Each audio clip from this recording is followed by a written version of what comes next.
number 2, something we started last week called The Art of Neighboring. And if you missed last week, you go to our website, you can check that out and catch up because we're kind of building each week. So some of the things I'm going to talk about today are kind of building off of last week. In your program is a place for you to take some notes, so please take advantage of that. There's a study guide that goes deeper into the Word of God this week. I hope that you take advantage of those things as well, that you're doing devotion times on your own or with a loved one. Don't take my word for everything. Don't take every pastor's word, for everything. God has wanted you to wrestle with it for yourself, so we just want to give you a tool to do that as best you can. Before we get into this, just a quick little announcement. Over the next month, we're going to do something a little bit different. I mean, we're doing the normal sermon series, but as a church of St. Paul's for about the last 7 years, we have been in just a strange flow of things. I had a tornado that happened in Joplin that really took about 2 years or so for us to rebuild and to relaunch, if you will, what we were doing. And then we had some staffing that moved things around. And then we started the Carl Junction thing, which actually I moved here 3 years ago to begin all of this. And now we're doing great things here. And we've come to a point as a church that it's time to step back for a minute and look for the next 10 years. Because for the last 7, we've just been trying to figure out, it's like just trying to tread water. You know what that's like? Most of you probably do. And so over the next month, we're actually forcing our lead pastor, Aaron Brown, to go away. He doesn't really like it, but we're like, dude, you got to get away. So he's not going to be preaching for the next month. He's got to be spending time away to kind of recharge, to look ahead, to visit with other people, other pastors, to help us with a new vision for the next 5 to 10 years. But what that means when he leaves is other people have to shift around. And so for the next month, I'm going to be in Joplin some. Pastor Rick is going to be preaching a little bit more here, so you got to be friendly to Pastor Rick. Be nice to him. But we're just letting you know that that's going on right now through the summer, in part because things are going to look a little bit different. And you're going to be like, well, where is Ben? And the answer is Ben's just taking a holiday. But no, I'm going to be bouncing around a lot more. So that's what's happening this summer. So let's just jump right into the Art of Neighboring, which is what we started last week. And we built this on the idea that Jesus told us that the greatest commandment is to love the Lord your God with basically everything you have. And then he said that there's another commandment that is just as equal to it, which is to love your neighbor as you love yourself. And we talked last week about how we look at that story and the Good Samaritan story about loving our neighbors way out there. And we start to adopt this mindset that as long as we love people out there that are different than us, then we are doing a great job of loving our neighbors. And we realize, or at least I did, that I've given that myself a license because I do that to not actually love my literal neighbors, just right outside my door. So that is our challenge, is what does it look like to actually live this great commandment with our literal neighbors? And if you were here last week, you should have gotten one of these. It's a block map. If you haven't got one, take one from today. They're out at the Life Desk. And the idea is just to write your house here and then get to know the literal names. Just start there, simply, of the 8 neighbors closest to you. And write those down. Put this on your fridge. Did anybody last week take this and actually get one name? Okay, there's like 1 couple, 2 couples. So here's the thing. This is my gentle reminder for you to go and do that this week. And next week, we're going to do this again. And I'm going to make you feel guilty next week if you haven't done it. So do that. I challenge you. Just get to start to know the names. Because when you know somebody's name, all of a sudden it's easier to actually get to know who they are, and they get to know who you are, and that's where neighboring begins. But if you were here last week, you were probably like me when we started this series, thinking that I love the idea. It was a great idea, right? But I was conflicted. And here's what I was conflicted about. Today I want to talk about one of the barriers that we have to actually doing this, and next week we're going to talk about another one. But I was conflicted that, you know what, it sounds great and I'm all in, but when will I ever have time to do that? Anybody think that last week? Okay, Ben, this is great. I believe what you're talking about is going to change the world, but how do I have time to establish one new friendship, let alone 8, like you told us to? And that's what we're going to talk about, time. Because I believe the issue of time is the biggest obstacle that we have to overcome in order to be serious about our faith, for one, but especially in our relationships with our neighbors. And so today we'll just start to wrestle with this question: how will I ever find the time? And here's the reality of the world that we live in here in America, is we value certain things in our culture, and one is production, the other is results, The other is activity. We value those things. Those people who can produce, those high-achieving people, that's where we place value in our world. And often, to achieve this, we move from one task to the next, to the next, and to the next. If you're like me, you create a list on your phone that's got the little boxes so that whenever you've actually accomplished one, you can reward yourself, right? You just click it. Oh, I did that. Or you write it down on a sheet. And so we value the fact that we can be super productive. Now, here's a thought for you. And for you young people, you never lived in this world. But I remember 20 years ago when I first got my first cell phone. And it was, what we call a dumb phone. No, that was the 80s. He's like one of these. I remember the 80s phones, right? But I remember 20 years ago, and I could think even to 30 years ago, if somebody would have told you that, hey, in 30 years, you know what's going to happen? You've got this phone, and it's going to be in your pocket, right? And on this phone, not only can you make phone calls, but you can surf the internet. And 30 years ago, you're like, what the heck's the internet? What's the point in that, right? And you can get email, and you can look at video and music, and you can do everything you can right here, and it's going to save you so much time. And then 30 years ago, somebody also told you, and then there's going to be this thing that you can get at home, this little box. And it will record all of the television shows that you like. And record them so that you can watch them whenever you want, and you can fast forward through the commercials. If somebody told you that, you most likely would have thought to yourself, that is incredible. I can't wait. Why? Because all of a sudden, I'm going to have spare time. If I don't have to do all that stuff, man, think of the time I'm going to save, 15, 20 hours a week. And you know what I can do for 20 more hours? I can fish, or I can, if you're younger, I can play video games, or I can pick up a hobby. I can do whatever. I'm going to have so much time on my hands. And yet, does anybody have time on their hands? No. We live at a time where we have the most ever amount of things to help us better manage our time and to save time. And yet somehow when we have the time, what do? We pack it full of one thing after another. We jam so much things into that space that we always feel like we're going to be falling behind. And so that's the world we live in. And maybe that's not you, but for a majority, especially adults, I believe that's what I see. So I'll first talk about a few myths that comes to this mindset of being busy, because sometimes we believe these and we live these out. And the first one is this. Sometimes we think that, you know what? I'm busy right now, but someday things will settle down. Everybody ever thought of that? Someday, when I get married, things will settle down. And then you have kids, and you think to yourself, someday when they move out, then things will settle down, and it doesn't. I found myself thinking, you know what, especially with work, if I can just get through this weekend, then things will settle down next week. If I can get through this summer, then things will settle down. Or if I can get through whatever, I'll be at more peace. But here's the reality, that never really happens. But wait, it does happen, but only when you intentionally make it slow down and settle down and make some decisions, to say no to some things. And you might say, you know what, I have a hard time saying no. I'll say no to settle things down eventually, or things will settle down when I die. One of those two options, right? So this idea that some things will settle down, it's a lie. Another myth is this, that someday more is going to be enough. We're working so hard, we're trying to achieve so much. Why? Because we want more.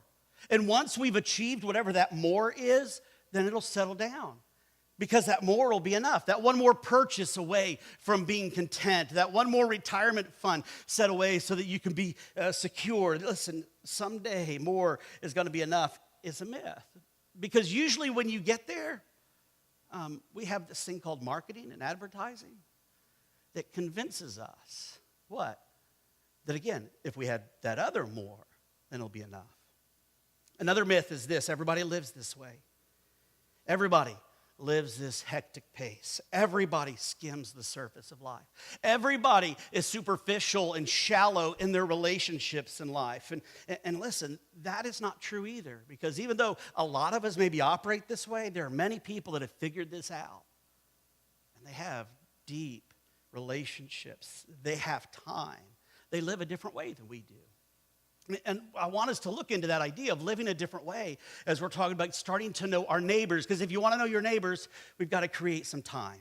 And so what we're going to do today is I want to look at Luke chapter 10 at a story in here. And this particular story picks up right after Jesus tells the Good Samaritan story that we talked about last week. Right after he told us what it looked like to love our neighbors as ourselves. And then it goes on, it says this, that as Jesus and his disciples were on their way, he came to a village where a woman named Martha opened her home to him. And she had a sister called Mary who sat at the Lord's feet listening to what he said. But Martha was distracted with all the preparations that had to be made. And she came to Jesus and she asked, "Don't you care that my sister has left me to do all of the work by myself? Jesus, tell her to help me." Now, you might relate to this, especially if you are a younger person or if you grew up with siblings. You know, you're both supposed to do the work, and inevitably one of them is lazy. You know, Jesus, tell them to do the work. That's kind of what we've got here. Martha is like, "Jesus, can't you see how busy I am? Can't you see I'm doing all these important things? Jesus, I invited you into my house. I'm making everything ready. And my sister Mary is just sitting there at your feet wasting time." That's what this is about. And then Jesus, he looks at her and he responds. He says, "Martha, Martha." And I imagine if he was a good church person, he'd be like, "Bless your heart." You know what we do? And to kind of make fun of things. The Lord answers this. He says, "You're worried and you're upset about many things, but only few things are needed. Mary's chosen what is better, and it's not going to be taken away from her." Jesus is like, "Martha, Martha, listen, you're so busy.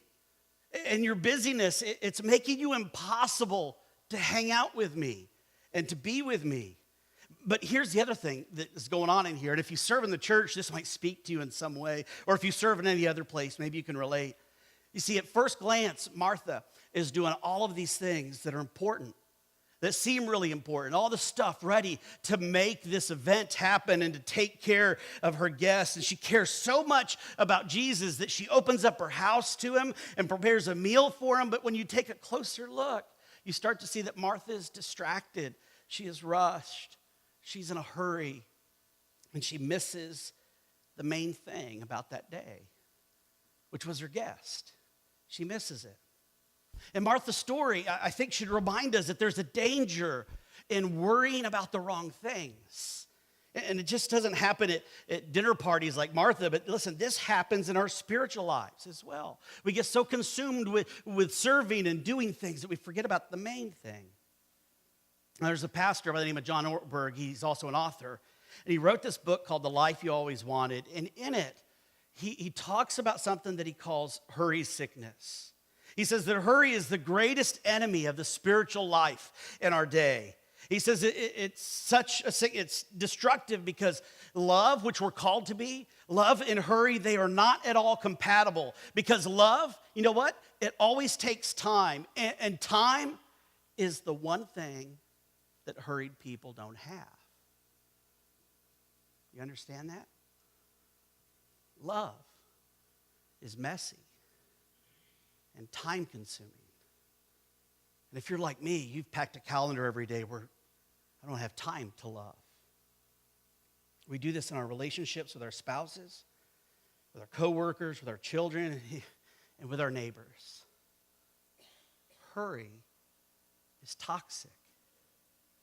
That's something that's amazing in this text. It's important for us to look into this, to look at Martha, to look at Mary. And when you look at Martha, what you start to see also is what she's doing, it isn't bad. It's something that's good. She invites Jesus. She's doing all these necessary things. And then as she's doing it, she complains to Jesus. And then wrap your head around this. Jesus then actually scolds her. It's like, "Jesus, here I am taking care of everything for you." And Jesus is like, "Martha, you're doing the wrong thing." Which takes us to our truth. That sometimes I think Jesus is telling us that we need to say no to good things in order to center our lives on the main thing. We have to say no to good things. And say no to good things, sometimes it goes against our culture. It is countercultural. You see that in Mary, especially when you get into Mary's world in this time. You see how she was very different than the rest of everybody around. In this one sentence, it's loaded with significance because Mary sat at the feet of Jesus listening to what he said. And in Mary's day, a woman didn't do that. Somebody to sit at the feet of a rabbi implied a disciple, somebody that was following that rabbi, somebody that was learning from them. And that was exclusive to boys and to men. Back then, women, their main role, how they gained honor in life was to actually be hospitable and to help in the kitchen and to take care of guests. That's what the role of women were. So here is Mary, counterculturally sitting at the feet of Jesus. She doesn't seem to care about what she's supposed to be doing. She goes against the cultural norm because what she realizes in that moment, there was a main thing, and it was Jesus. And so she did it. She sat. What we should see is that Mary figured it out. In order for us to live a life like Mary, like she is in this text, if we want to do this to be engaged with our neighbors, then we're going to have to do some things that aren't normal in the culture. In our society, unfortunately, living at a pace that takes you away from your neighborhood is normal. We go away, we work, we go away, we eat, we go away, we shop, we come home, and that's it, and then we go to bed. To actually be in your neighborhood and to be present seems countercultural. Almost as countercultural as a woman sitting at the feet of a rabbi in Mary's day. So here I'm going to talk about something of how we do this. If we're going to love our neighbors well, if we're going to be able to say no to some things, some good things, in order to focus on the main thing, then we need to do something that I call the art of elimination. We have to carefully eliminate things that aren't necessary, even good things that are needed to be getting rid of in order to focus on the right thing. And I think that's how Jesus would want us to live. He would want us to embrace this concept, not just in neighboring, but in life in general. If you're like me, so often your plate is so full that it's difficult to actually have deep relationships, and you're stretched thin and you don't want to go deep with people. Many of us, we learn how to remove all the things that are meaningful so that we can accomplish so much more. And Jesus says it needs to be another way. I've read the Gospels, I don't know how many times. And an observation that I've always understood about Jesus is I've never read the Gospels of Matthew, Mark, Luke, or John and thought to myself, you know what? Jesus always seemed to be in a hurry. Jesus always seemed to be stressed out. He always seemed to be going from one thing to the next. I've never heard and I've never read anybody actually say that, you know what? Jesus could have got more done either. No, Jesus had this way of living with a rhythm in life. We talk about having balance in life. By the way, balance is a lie. Life is a rhythm. Sometimes it's busy, and then when it's not, we rest, right? It's a Sabbath. Jesus always did that. He took time. He said, you know what? I know that people want to talk to me. They want me to heal them. They want to hear my words and my stories. But for right now, I'm not going to do that. I'm going to go away. Jesus often went away to pray and to be alone and to be with his disciples, to recharge and to focus. He says no to good things in order to focus on the main thing. And this is a lesson for us who follow Jesus that we have to learn. Now, for me, I've lived a fast pace most of my life. In fact, I obsess over time. Those who work with me probably realize this, and the ones in the sound booth understand it because I stress over minutes. I know that it's getting close to 8:45, time that we open up the doors, and I'm looking at the clock, and if we're not there, my eye starts to twitch because I'm obsessed with time. I'm always looking at time. I was driving here this morning from Springfield, and I knew how many miles it was. And I knew that on my phone it says that I would arrive here at like 7:02. And you know what I thought to myself? That's a challenge. And I got here at 6:59. I obsess about time. I worry about it. I worry about it so much that at times I condemn myself. I don't know how many times a week I do this. It's lunchtime, right? And I'm going to grab some lunch. And to me, in my mind, eating lunch is a huge waste of time. There's so much more that I can get done. And so usually I grab lunch between here and our Joplin campus, and I stop at a convenience store and I get like beef jerky or some peanuts and my Diet Dr. Pepper because it makes me a better person. And I cram those in my mouth as I'm driving so that once I get here, I can hit the door running. You know what? I know that is not healthy. And I would never advise any of you to do it. And yet somehow I have convinced myself that to slow down and take time just to eat is a bad thing. I've lived this way my whole life. I lived a fast-paced life before I got married, and then I got married and it was faster, and then all of a sudden I had kids, and holy cow, time escaped me. And then I thought once the kids move out, it will get better, and then they moved out, and I mean, yeah, it got better, but it gave me more time to do other things. I remember when my kids were growing up and they were teenagers, and all of a sudden, all four of them were involved in different activities, and I became dad taxi, dad Uber for you younger ones. Anybody else been there? I wore myself ragged, and I see that in people. I see that in some people here and in our Joplin campus, and I pray and I worry because I understand that all too often we're doing great things for our kids and good things, right? But at some point for me, I had to learn to tell them no. No, you're not going to be involved in 3 different things. Pick one. Why? Because I was going insane.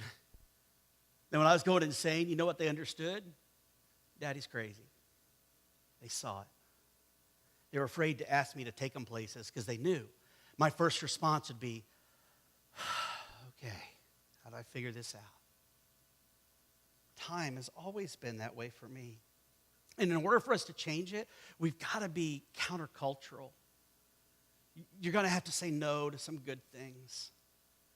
And when I was thinking about neighboring about this, I was thinking, what is countercultural when it comes to neighboring? And so this last week I went online and I started to look at houses. Not because I want to move, but because I was just curious. What does it look like to build new houses? Because new neighborhoods pop up. And I drove around my neighborhood, and I don't know how many houses there are. And one of the things I realized in looking at new house plans, I looked at 30 of them. There were 2 of the 30 that had a particular feature that I thought was interesting, that no other house had. You know what it is? A front porch. We have become a culture that no longer has front porches in our neighborhoods. We build them without front porches. Now, we have great back porches, right? With sound systems. You can get TVs now that are outdoors and fire pits and, of course, the big fence to keep the neighbors out. We do all these great things to create living space outside, and virtually no new homes are built with front porches. Which is why when Tammy and I moved to Carl Junction 3 years ago, at the parsonage, there was no front porch. One of the first things we did is we put a front porch in it because I like to sit out front. I like to make fun of all you people that walk by my house and call you names, and you don't know I'm doing it, but I am. But as we were getting ready for this neighboring thing over the last few months, Tammy and I, we started to notice that, our front porch is really nice, but it sits way back from the street, up by the door and the garage, and as friendly as we were, we still weren't friendly enough from 25 feet away. And so what did we do? I call it full redneck. I went full redneck, man. We've started bringing our patio table out into the front yard. Last Sunday, we sat outside all day long, about 5 to 10 feet from the street, so that anybody walking by had no choice but to acknowledge us. To my neighbors, that looked countercultural. That looked weird. But you know what I've been able to do is actually know people's names. What are you going to do? It's countercultural.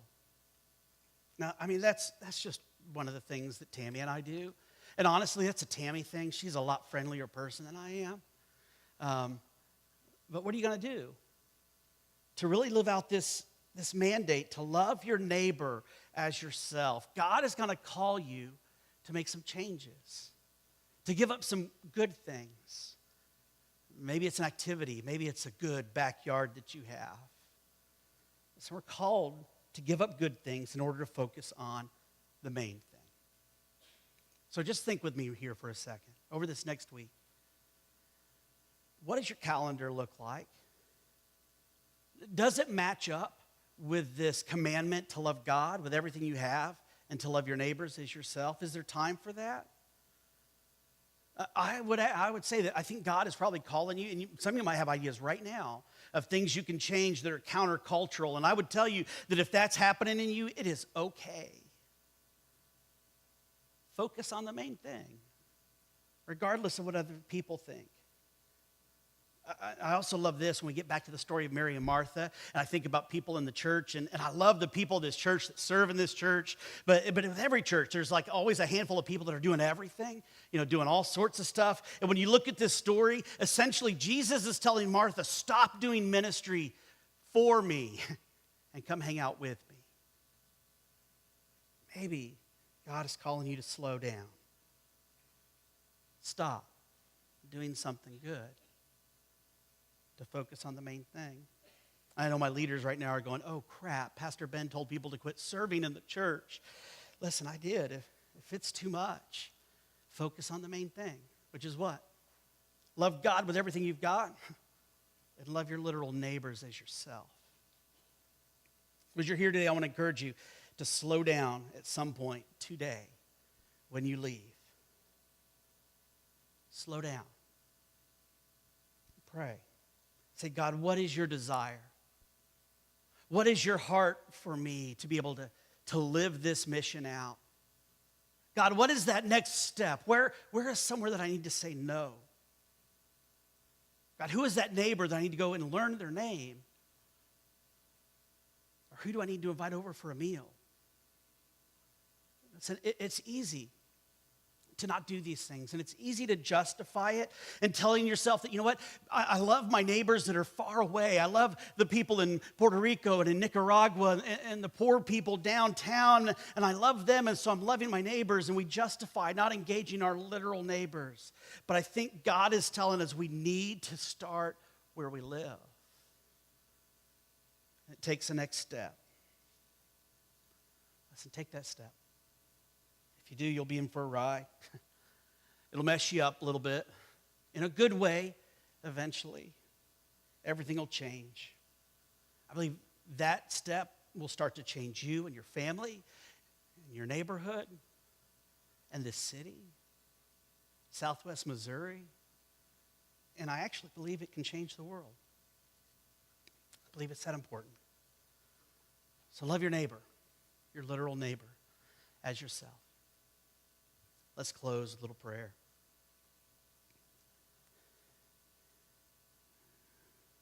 God, for some of us, even being at church right now is an item on our to-do list.